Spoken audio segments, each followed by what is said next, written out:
Electronic Voice Phenomenon, or EVP for short, is a technology that allows people to speak to the dead, or so some believe. But more accurately, it allows the dead to speak to us. It's not really an instant question-answer scenario. It'll normally involve going to the haunted location, whether that be your own home or somewhere else, asking your questions, leaving a long pause for the spirits to summon up the energy to answer, or whatever you want to call it. And then you'll take that audio into some kind of digital audio processor, clean up the background noise, get rid of the static, basically, and hopefully have an answer to the question you posed.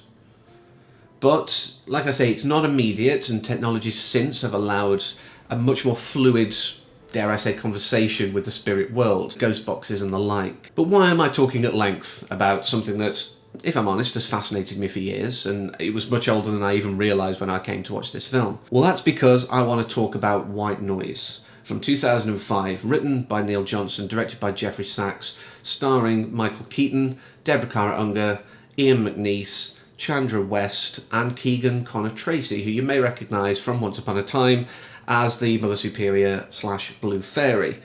And this one is a mild hat tip to Brad Baverstock. He actually wanted the sequel, but I don't like doing a sequel without doing the original one first.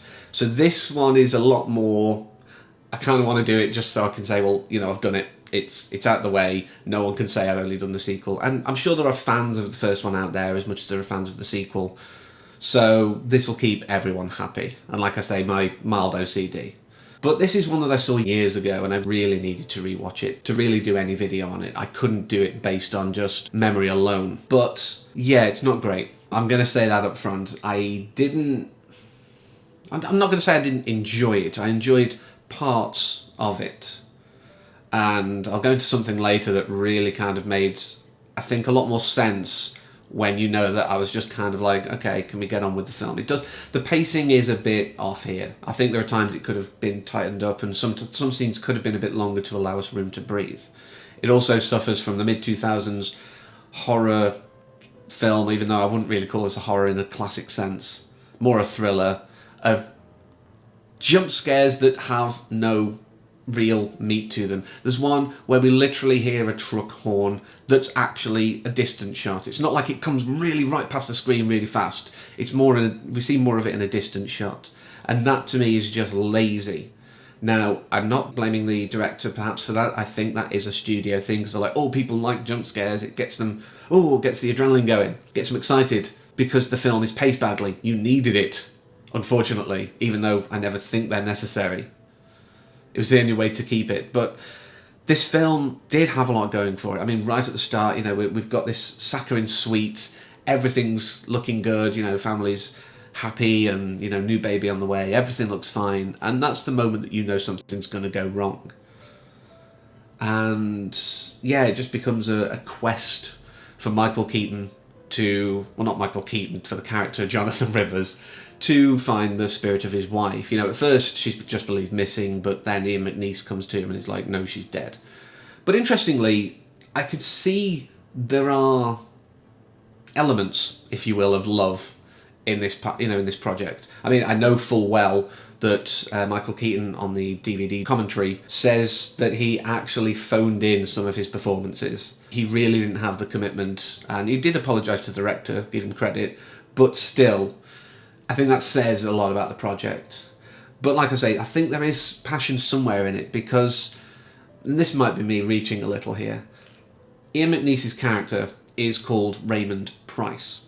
Now, I thought the name Price sounded really familiar because I've been fascinated by ghosts and spirits and all that kind of stuff for years. As I say, mostly with a sceptical bent. There have been times where I've been a little gullible and just want to believe a bit too hard. But for the most part, I'm sceptical. I want the proof. But the name Price rang with me, very, very strongly. So I had to pause the film, go and just look up, is there a Raymond Price? And I found Harry Price, famous for debunking fraudulent mediums and the like, but also really famous for his investigation into Borley Rectory. Something that, again, has fascinated me, although I've recently learned that apparently there was a lot of hoaxing involved in that, so maybe he's not as good as we thought. I want to believe that that is a hat tip, because that would give this a little more love behind the scenes that you can tell is there, because nothing else really sells that to me. This does very much feel like, well, we're committed to it, so we'll get it finished. And maybe this was like the B movie at the time, because often studios will have at least 2 movies filming. You know, you'll have the big tentpole release that they're putting all their money and effort behind, and then you'll have the smaller one that, if things go wrong, fine. I recently watched the Galaxy Quest documentary, and that was the B film, and it meant they could get away with a lot more, and, you know, sort of left to their own devices. So maybe there was a big tentpole release that the studio was paying a lot more attention to, and the only notes given were put some pointless jump scares in. But there was a weird thing with this film, like I said before, like how it wasn't really engaging me that much, you know, the pacing was off. And I noticed a few numerical things going on. 2 and 23, or like 230, take out the zeros. It did crop up a lot, and that one's probably a lot more overt. But I noticed 16s were going everywhere as well, and it was kind of really freaking me out a little at times.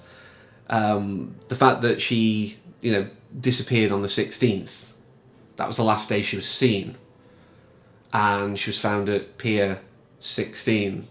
I was basically going down this whole, like, numerology angle, like, obsessively. And then towards the end of the film, when he actually comes to the pier to rescue Mary Freeman, I properly looked at the reg plate, which is BAR, doesn't mean anything to me, 952.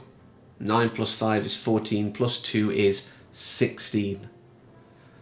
And maybe again that was a thread that they were going for, you know, this numerology, and, like, you know, the fact that 23s are everywhere and 16s, maybe they were going for a thing. I did look up the angel numbers for those two, and 16 is kind of like overcoming obstacles, which is something that Jonathan really trying to do here. He's overcoming the obstacle of the death of his wife to be able to use, you know, to save people through her, as far as he believes. Of course, the creepy ghosts are trying to kill people, and that's what he discovers. But 23 is kind of self-belief as well. You know, he needs to believe in himself. He needs to have the strength to pursue this. Otherwise, you know, it's not going to work. You know, he's not going to be able to save these people. He's not going to be able to solve the issue. And that was more interesting to me at times than the film itself, and I think that says a lot. I was so, like, I was just obsessed with this numerology part that I felt a bit like Jim Carrey in that film that people apparently don't like very much, which also is about one of these numbers. But it's just one of those films that, like I say, that again would have elevated it if that was intentional, but I can't find any confirmation of this. So if anyone does know if that whole 16 and 23 thing was intentional and it meant to be, you know, it was going to be even more, it was actually going to really factor in, please, again, let me know. I always say that, you know, if there's anything to correct or anything that I've missed, you know, do let me know. I always like to engage with people and make sure that I'm getting the information out there correct. I don't want to misinform people, which is why I had to look that up. Is it just me? And I can't see any evidence. But again, like I say, it wasn't so loved. It wasn't, you know, people's favourite. But it got a sequel. And that's what matters, because that's what I've done this for. So next week, because we don't have Buffy and Angel, it feels weird to not have that now. But next week, we'll be covering the sequel, and that's really what Brad wanted. So again, thank you for the recommendation. Another thing that I really appreciate. But yeah, so if you haven't seen this, I don't think you really need to before watching the sequel, and I'd say just go into the sequel. But if you're a completionist like me, watch them both, see what you think. I mean, you know, again, I know there are people who prefer this to the sequel. So make up your own mind, damn it.